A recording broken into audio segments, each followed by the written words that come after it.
everyone. This is weird. I can see the front row. Hello. Hi. Hello. All right, let's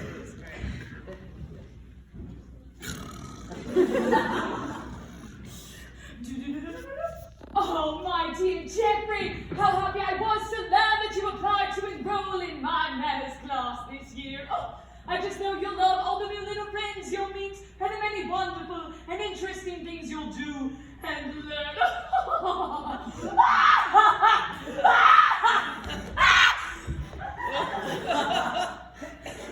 I have this recurring dream. Most people have recurring dreams about being in a battle without a gun, or having to take a test and you haven't studied, or you're in a play and you don't know your lines and you're naked from the waist down and... Oh wait, we're good. My dream is about a manners class. This woman's name was Helen Anderson Kirk, but she was known as Mrs. Mannerly. Mrs. Kirk had taught her manners class for over 30 years. Anyone who was anyone or who wanted to be anyone sent their kids to Mrs. Kirk's. Oh, Master Jeffrey, thank you for coming. Hello. No, Master Jeffrey. As you know, at the end of our 8-week session, the whole class goes to the local chapters of the Daughters of the American Revolution and presents a program for its members. Each child dances, does a recitation, displays his and her poise. Then we all take tea with formal silver setting. And I watch to see who makes the first mistake. So, when do we start? Well, I haven't accepted you yet. I have to decide whether to admit you. Well, I brought a check. Oh, well then, welcome to Mrs. Mannerly's School of Manners.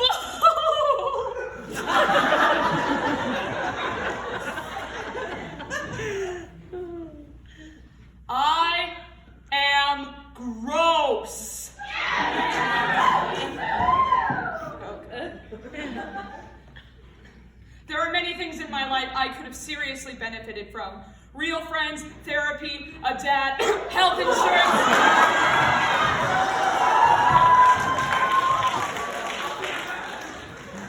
Many things.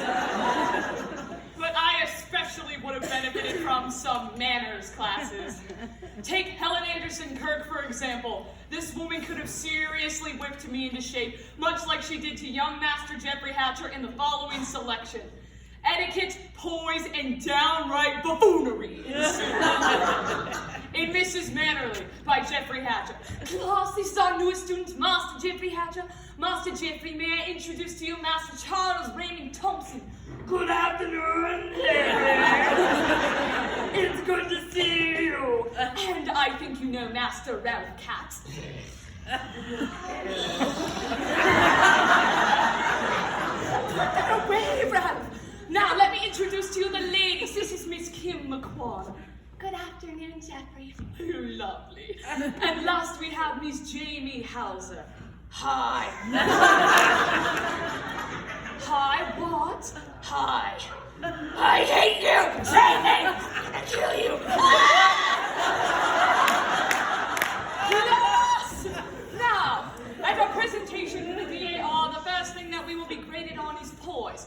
Tell me, class, is Jeffrey's posture perfectly erect? No, he walks like a humpback, Jamie! We do not say humpback. Mrs. Mannerly, does this mean I can never have good posture? Heavens, no. That was only day 1. Welcome back, class. I hope you all had a good week. Did any of you get a chance to read the Emily Post Matters book? Oh, it has some wonderful advice on how to handle aspic. Mrs. Mannerly, that's disgusting! Jamie, aspic is one word! Oh. Sorry. Class, one of the most sensitive areas of the grading system that they will be using that day will have to do with proper greetings. When a gentleman meets a lady, what does he do? Jamie, look at her breasts. After, look away. Let's me ask the question this way. If you meet meet a gentleman will he offer his hand to? Charles? No, he will not. Correct. Unless the lady offers her hand. Very good, Charles. Men allow women to offer their hands first. Men pull out chairs for women, men open doors for women, and let them order cocktails first. And why?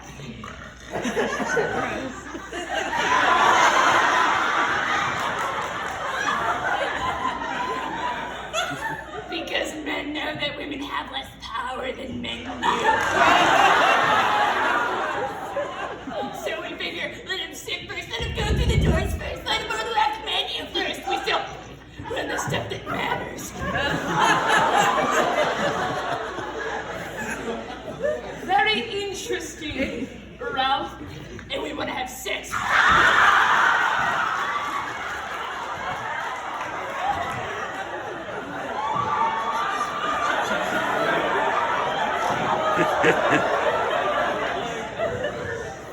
Ralph was expelled for that.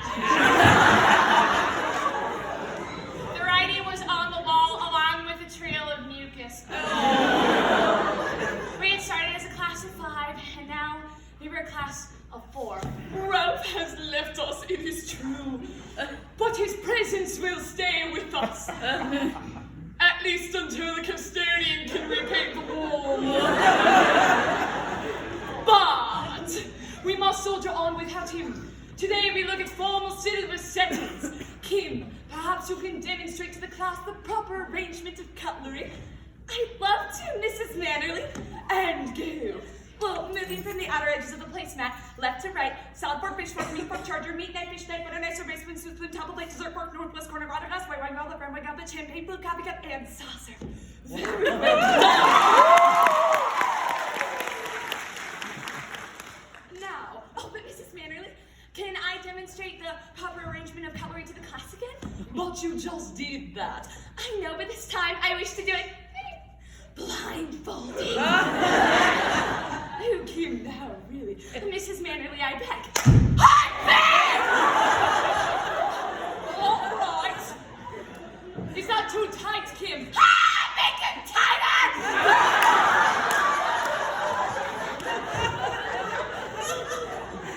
How is that? Perfect!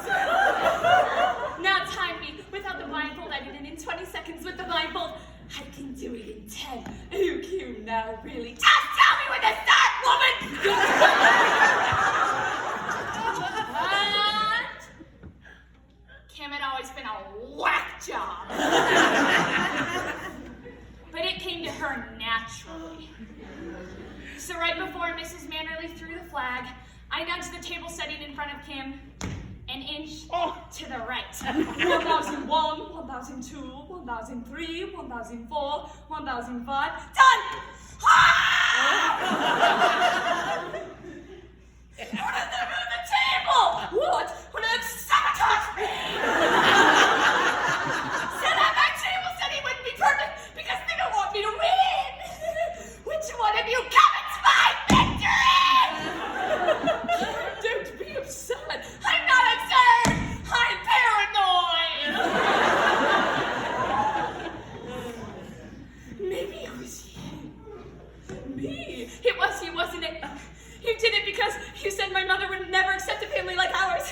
Because of the way we live, because of our beliefs. Kimberly McQuan, I allow no prejudice to enter my class. You are welcome if you can afford the tuition, whether you are white, yellow, brown, Jew, Gentile, or one of the folly religions.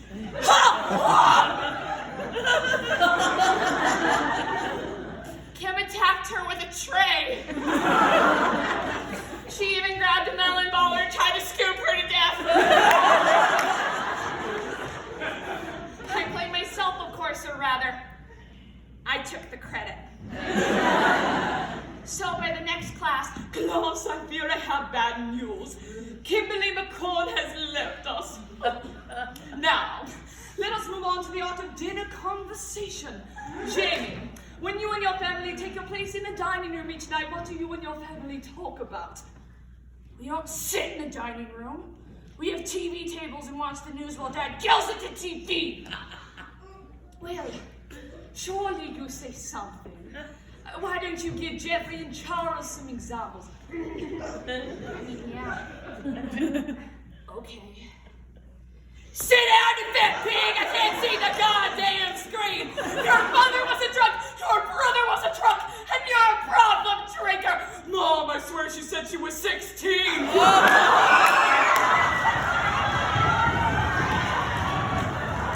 wash it off, you look like a hot chicken!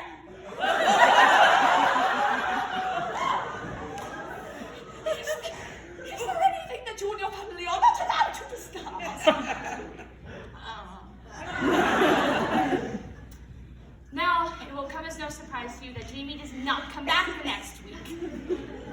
And by that point, Charles also left. Something about going to military school and then to reform school. But here we are, 1 week later in Mrs. Mannerly's class, and then there was one. Right, Master Jeffrey. You want to be the best mannered, most polite boy in the history of the Mrs. Mannerly's manners class. You bet. Mommy, can't tell you now. For the next 3 weeks, we met evenings and after school. I finished Emily Post volumes 1, 2, 3, 4, and 5. I opened doors for young women, all women, men! I opened doors for men who open doors for a living. Pop quiz. What is the proper etiquette for cutting and eating food? In Europe, following the handling of the food, the fork is held in the left hand and the knife is held in the right, and the knife is used to push cut food into the fork. In America, following the cutting of the food, the knife and the fork are laid, then laid down, followed by a switch of the fork to the right hand, for which the food is skewered for the bite that follows. Correct. Extra credit, which is preferred. Well, the European method is considered more sophisticated, but the American model displays the greater technical dexterity. Correct. Extra credit and 2 points for style. Thank you, Mrs. Mannerly. Jeffrey, don't get lost in the passion. Right. Mrs. Mannerly, I'm so sorry. You're forgiven. Now, action round, go, place settings. Fork, turn to knife, smooth, oh, stick fork, shoe off. Thank you, Mrs. Mannerly.